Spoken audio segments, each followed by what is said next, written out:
As a New Yorker, I love watching shows that are about New York and based in New York, because you can watch and be like, oh, hey, I know that corner, and you get really excited, and it's like you have these little totems that like bring you back to like, oh, I know this area, I know what's going on, like this is my home. So. Plus, you can shoot New York when you shoot in New York. You don't have to shoot just this. And our directors, as you know, I'm sure you all, well, you just saw it. We shoot New York. They shoot the subway with all the clickety clack. They shoot the people, the benches, the squirrels, and anything else, the things we love and don't love about New York. And that's the essence of makes this the greatest city in the world, in my opinion, because everything is here. And you can't avoid the things that you don't want to see or hear or smell. You have to be grounded. You have to be grounded in the fact that we are all mashed in this bad boy together, and we're going to have to figure out how to navigate it. That's what the power and essence of shooting in New York is.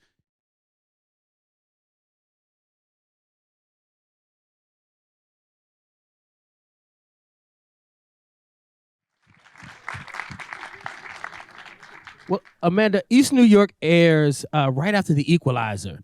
So you have two strong Black leads airing back to back on CBS. How does that make you feel? It makes me feel like it's happening on a more consistent basis, which is all anybody wants to do, is be seen and to have their stories be received the way we've received stories from other cultures and other races. And that's the pursuit, and that's the endeavor, and it's being accomplished. As a quick follow-up, how do you relate to Regina Haywood? Like, what qualities would you say you and Regina have alike, and how are y'all totally different? How we are alike, and we are very much alike in the sense that when I read the pilot and she said, you know, I've had the opportunity to think about all the kinds of things that I've wanted to do, things that could be different and changed. And now she has the opportunity to do that. And in this position, coming from where I come from, I'm a native New Yorker. I'm classically trained. I went to NYU, I went to Yale, and I've been in the company of a lot of number ones. And the one thing that I pride myself on, and I think Regina does too, is she listens. And I've seen a lot of stuff that works, a lot of things that people have wanted to implement changes on their production sets. And then I've seen a lot of things that I say, maybe not so much for me, you know, not that they're wrong, but maybe not so much for me. And I stand by my convictions every single day without apology, but I lead with respect and care and passion for the profession, for the story, and for Regina. And I communicate and I ask questions, and I won't accept anything that is subpar. So I have questions, we rehearse like a real company does, and we take the time to do what we need to do. If this is going to be a different story in 2022, then we need to go about it differently. And that's what we're doing on our show. I love that. I love that.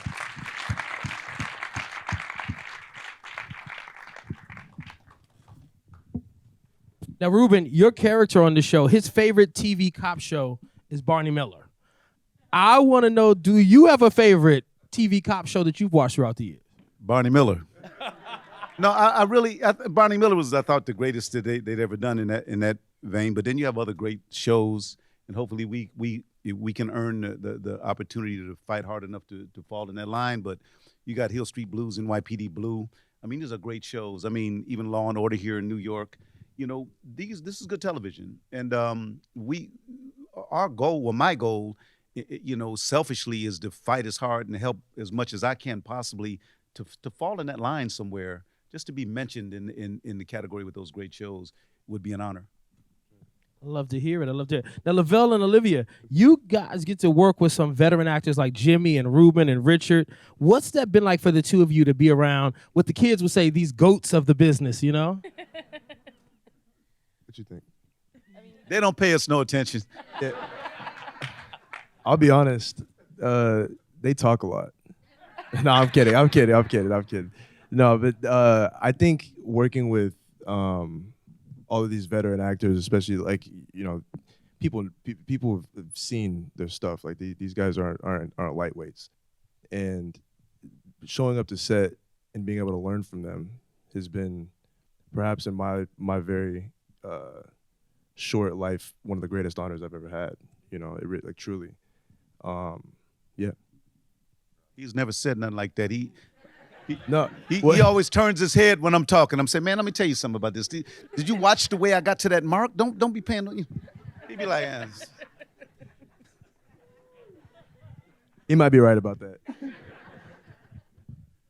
Definitely at first I was like a little bit nervous. Also just having this be a first experience of working on a show of this caliber as well. But my sister told me, she was like, were you nervous? I was like, why would you say that? And she was like, well, you're talking really fast in the first couple episodes. And I was like, yes, I was nervous. Leave me alone. And she's like, but now, if you can't tell, I slowed down and I'm not as nervous. I've gotten to know everyone. Yeah, and if I may add, they have a lot of grace. Like, you can be, there's no secret. You could be a bit of an a-hole when you have as much success as these guys have had, and they're not. So.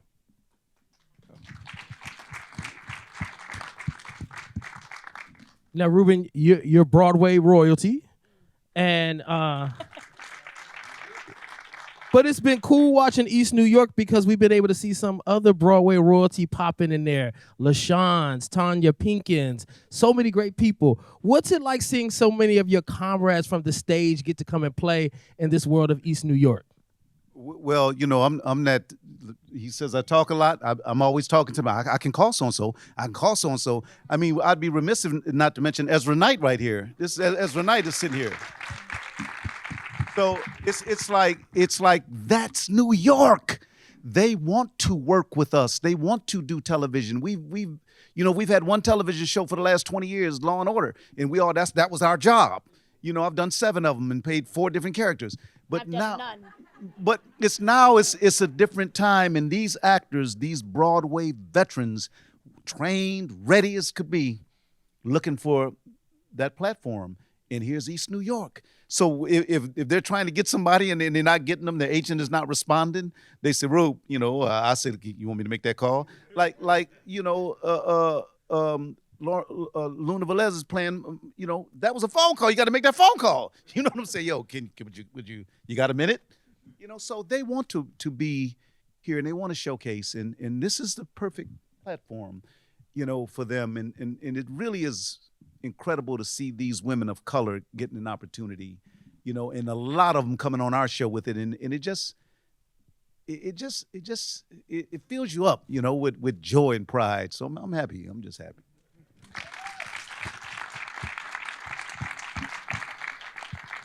You know, speaking of guest stars, you guys have had a variety of them. I mean, Woody McClain, DJ Envy, Lala Anthony, and my personal favorite pro wrestling, Myro was on. He was a Russian. You killed him in the first episode.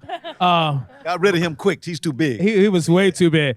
But I'd love to hear from each of you. Is there somebody you would personally like to come see play in the East New York world? Is there a personal favorite actor, musician, just anybody you'd love to show up in the episode? I really love the idea of any New York musician, particularly from hip hop and R&B. Today it's Alicia Keys. I thought you was gonna say Freddie Jackson, because Freddie Jackson would love to show up. I'm just joking about. Oh, Freddie you are? Jackson. No, because one of my teachers, I was classically trained at Professional Performing Arts School, and she was a backup singer for Freddie Jackson.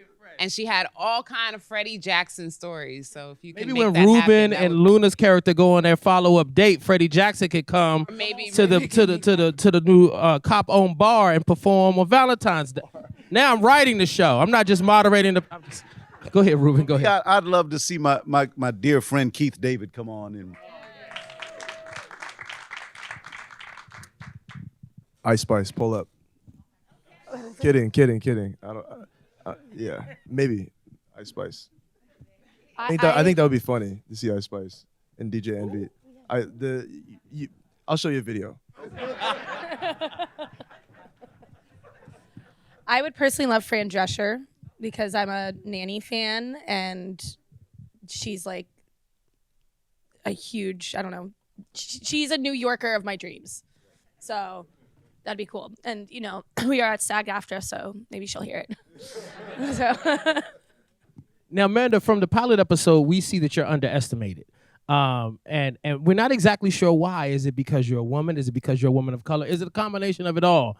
As a woman of color in this journey of show business, have you felt that you were underestimated, and how did you work to overachieve that? Oh God. I think that my education has uniquely prepared and equipped me for this business, and I will leave it at that. It is a breakdown and a build up of sorts, exploring things that are a reach and things that are quite familiar to your physical being, to your mind, and things like that. Hey, look, I've been 14 years standing in line for this position, so it is what it is, but you just have to keep going. And I just did a panel with Cheryl Lee Ralph, and she is just exquisite. And she is determination and grace and no matter what, all of that personified and incarnate. And you just have to keep going and just believe in yourself. And, you know, there are just too many people who stuck around so that I could be around. So that part. Good stuff. Yeah. You know, during the Thanksgiving season, I was in a predicament without the arrest that Lavel's character, Andre, dealt with in the episode when you were coming home from Westchester. And watching that episode made me wonder if any of you all had themes from a particular episode that resonated with you more than others. Were there any things that you all were doing on the show or depicting on the show that really resonated with you personally? I forget which episode it was, but there was one episode. It might have been, I hesitate to say it, but there was one episode where it was like everyone was falling in love. And I just found it incredibly beautiful, because obviously you could make a show about crime and it could be that every week, but you know, everybody's got a family, everybody's got people they care about, everybody's got someone that you know, makes a heart beat a little faster when they see them. For me, it was the episode you just saw. It was just having to come to grips with the loss of someone who you, you know, feel is like your son. That, you know, it's like coming to grips with that. And at one time, I said to our director, Mike, I said, you know, I can't get my heart broken too many more times. It's only so many takes I could do, because I don't want to fake it, and I don't want I got to get my heart broken each time, because I got to really care. And that resonated with me, just holding him, trying to.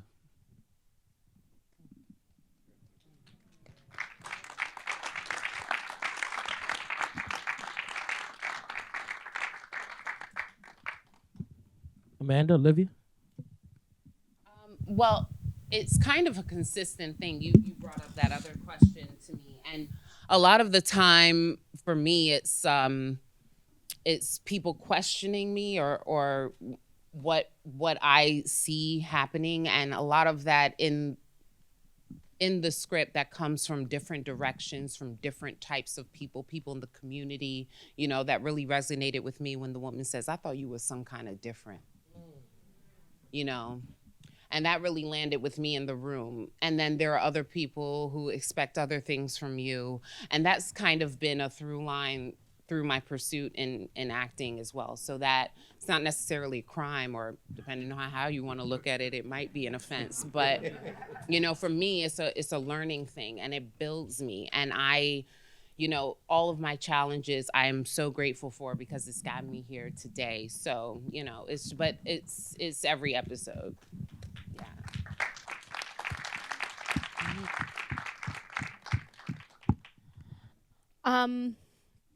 Like episode and a moment that resonated with me, I can't fully talk about because you haven't seen it yet. But just when you're dealing with stuff in your personal life, and then you're at work and you're being told to in a way to do your job and get it done, and then you do it. And I know that sounds really bad and not very convoluted, but that for me was, I've felt that in Quinlan, and you'll see that in January. So, yeah. Olivia, there's a line in one of the episodes where your character Brandy is reminded, we're cops. Every day we separate our professional life from our personal life. Is that something you've been able to do as an actress? Separate personal and professional? Yes. We need to separate, but then sometimes we have to bring in our personal into our professional to make it better and believable. But yeah, I feel like we've all had a moment of that in our lives. Lavelle? Yeah. My mother's upset. Just like these people were upset My because you mother's got upset. shot in that cliffhanger of a mid-season finale. What was it like? We know what Ruben's experience was shooting that scene, but what was it like for you going through that? And having people sit in anticipation as to whether, I know you're here on the stage with us today, but will you be back when January 8th comes around? Well, I will say I actually have kind of a bit of a funny story. I'll try to be quick, but I wasn't notified before I read the script that I was getting shot. And I'll tell you what, that's a little scary. Like when I read the script, I was like, oh, I get shot. And crazy enough, I ended up talking to Mike Robin, our showrunner, and I was like, yo, just question, am I dying? Like, am I gone? And he's like, no, you're not dying. And I was like, and so I show up on set, and like, I felt like a new man when I showed up on set. I was like, I'm not dying today. And I was happy. But when we actually shooting the scene, I mean, like obviously, you know, with Ruben, like we could feel the importance of the moment and the intensity of what we were about to go through. I think we were both like, you know, this is gonna be tough. And I don't think anything could have prepared us for how it actually felt in the moment, because, you know, obviously, again, like you see the emotion like that Ruben was just feeling a minute ago. Like when we actually got to the moment, I know there's one take specifically where like I could feel him on my back, and I was like, whoa. You know, when we got up, it was like there's a moment of silence between everybody. And regarding if I'm still alive, no comment. You just gotta watch in Gotta January. watch January 8th. Lavelle, I've been shot, got cancer, got. Don't worry, you'll get a lot more things that's gonna scare you. And some of them gonna be real. You'll be like, oh, I really ain't coming back. But you know, picking up on that, that's got to be interesting being on a cop drama. It's almost like with some of the other shows, like The Walking Dead. You call it show The Walking Dead, somebody's gonna die. And a cop drama, I guess it has to be a little nerve-wracking coming to work from week to week trying to say, is it my week? You know? No, for real. Yeah. Yeah, but the thing is, I done got old now, so it's like, you know, I'm like, hey, the pensions is kicked in. So it's like, when the pensions hadn't kicked in, when bullets was flying, I was like, damn, I got kids in college. But you know what is cool about that, and about our fantastic recurring and guest company of actors, is that because they are in the community, some people say, oh, well, I'll see you later. And you think because of what's been done so far in recent years and recent decades, that people usually, they have their episode and then that's it. But as you see in Ezra's character, this is a community that we're building. So it is consistent. As we bring in people of the community, they very much can come back. We very much may need to go back to that co-op store. I mean, the manager won't be there no more because he's a sex offender, but you know, there might be someone got else. him. Exactly. So that's another exciting element of this cop drama. With this cast, you know, we're here at the Screen Actors Guild Foundation. With this cast, you see the caliber of talent and the bodies of work that we all come from. And I'm just so blessed to be in everybody's good company. But you get to see that there's real potential. And we were speaking the other day, I was with the creatives, and we're in prime position because of how they have built this to put respect back into the cop drama. And we are very much in pursuit of that. And I remember when Juliana Margulies would speak with me, I was on the 4th episode of the 1st season of The Good Wife. And she was trying to figure out something, I think it was with the name Cosgo, and trying to pronounce it. Just, you know, she took her breath, you know what I'm saying? And she was just like, you know, when you get on a show, just remember that it's not always you, that it is you trying to be incorporated into something. And just to bring it back, I think that's what it's about, us incorporating ourselves, something new into the cop drama that can be really fulfilling in our society right now, you know? And that's what, and it's serious business, you know, because it's creative and it's entertaining. But these are hard-hitting questions that you're talking about. And this is a serious endeavor that we've all taken on. And it's not lost on us to do that. So in this first season, there's a lot of character building and story building that we're really trying to sink our teeth into and feast on and give our audience, you guys who have been so good to us, that. Yes. Definitely applause. Definitely applause. I'm so glad you said story building because it looks like Regina may find love. Will your character let her guard down for Agent Dryden? Is this going to be a thing? Because folks are interested. I think for Regina, I think it's a great first step. You know, we as actors, we're always looking for the stakes to be raised. Where is the conflict? Where is this scene going? And so you always want that. And I think it's a beautiful start for her to open that up. I'm choosing to play with the fact that she hasn't been dating for very long, that she's very much had this tunnel vision with her career. So I think it's a beautiful start, but with that comes, you know, her being in an evolved space and then incorporating again, you know, socializing and her private and personal life. So I think it's a good beginning of something for her journey, but it is definitely spicy and cute.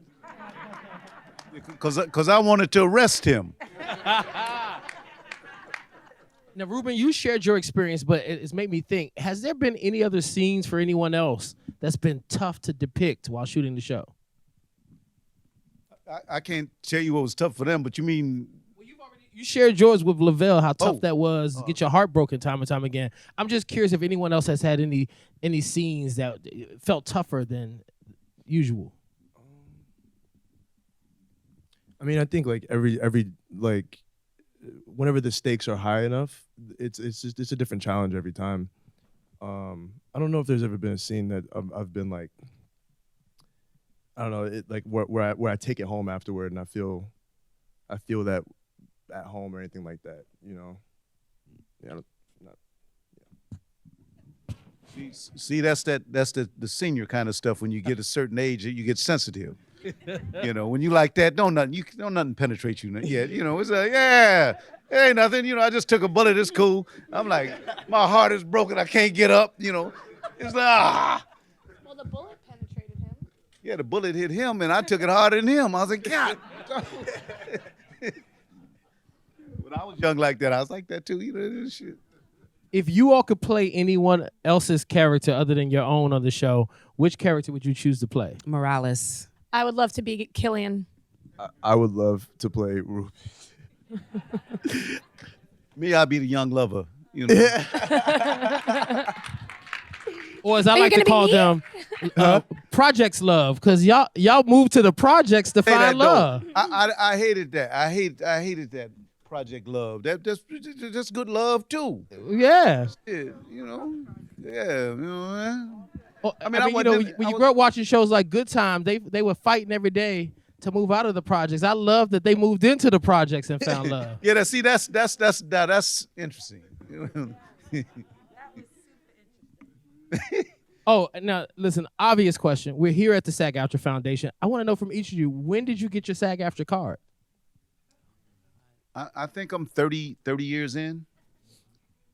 Something like that, yeah. I'm 3 The years. project where you landed it on, though? I think it was, you know, I think it was soap opera. No, I think it was that AFTRA. I don't know. It's like I'm 40 years in New York now. As the world one life to live, young in the something. There's this little fresher than my card, you know. Mine, I got it, I think, about 11 years ago. And I think it was Girls was my final waiver. My first one, though, was Step Up 3D. And I was an extra for one day. Yeah. Extra for 1 day. I can't believe I'm like blanking on it, but I think it was 2019. Yeah, it's 3 years ago.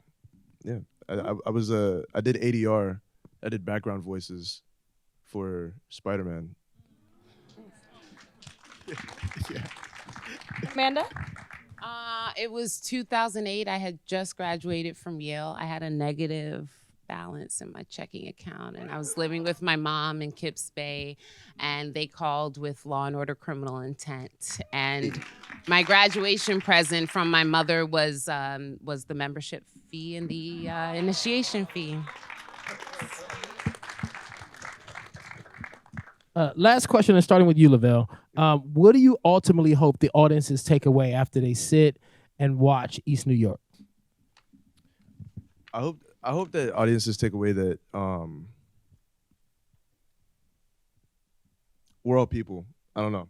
Like, I think it's art. It's subjective. You know, everybody's gonna take something different away. But I think that the police that we're portraying, and the inspector, and the detectives, and the chief, and the captain, it's like they're all just people at the end of the day, you know.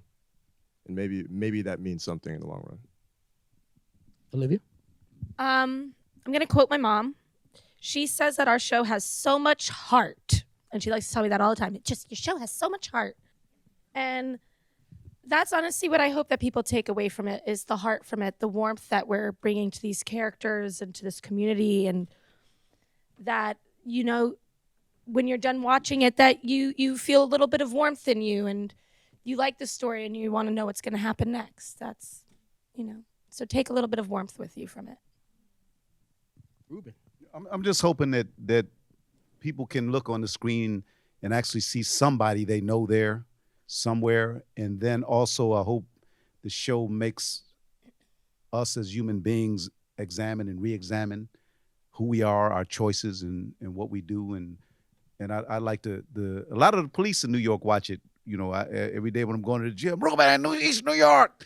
And they give me a lot of different things. You're not wearing this right, and move that, and, you know, why is your gun there? Your taser's too far behind. Okay, I get it. I got to talk.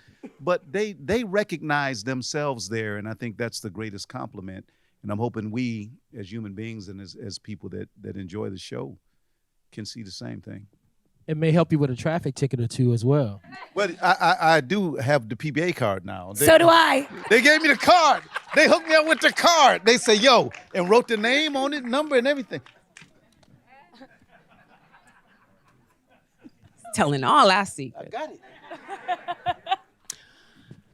it. I want people from everywhere across this country to watch this show. People who disagree with one another to watch this show. And when you turn it off and go into your life, I hope that when we do encounter the people that we don't agree with, to lead with some sort of, when we have the conversations that lead to whatever, that we are walking and working toward having that conversation with kindness and care and respect. Amen and amen. What a way to end. Ladies and gentlemen, the cast of East New York.